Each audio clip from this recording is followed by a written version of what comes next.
So my first book is about polarization, and Yes. I think two things from that are very relevant here. So one thing I do like about this is that I think it is a productive cleavage, right? Yep. As opposed to an unproductive cleavage that is like long ago got into a place where nobody's going to move on it.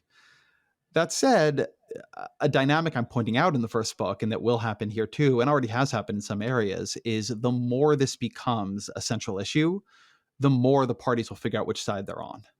So, I mean, Yeah. we've definitely seen this around single family zoning over the past couple of years.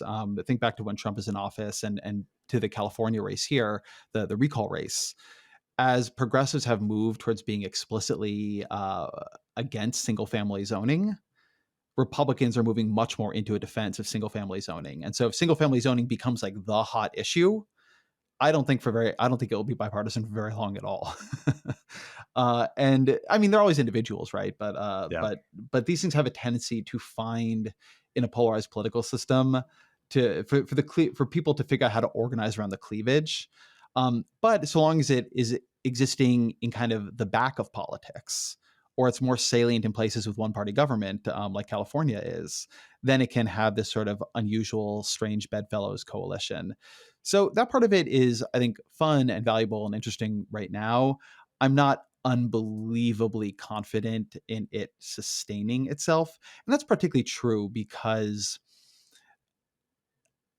again, for me, a lot of these things are yoked to particular values. So housing is a little bit different because it is so local and state oriented an issue. But if you think of clean energy, which is something I've spent a lot of time on in this area, clean energy is a highly partisan coded question.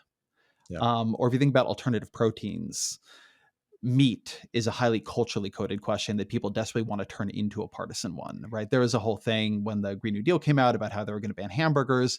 Then there was something about Joe Biden banning red meat. And of course, like Joe Biden, not a vegetarian in any way, not an animal rights guy, not going to ban meat. But it's all to say that I wouldn't. The number of things I've watched go from, oh, what an interesting bipartisan issue with a lot of cross cutting coalitions to nope, same fight as always is high. So I'm a little bit jaded on that.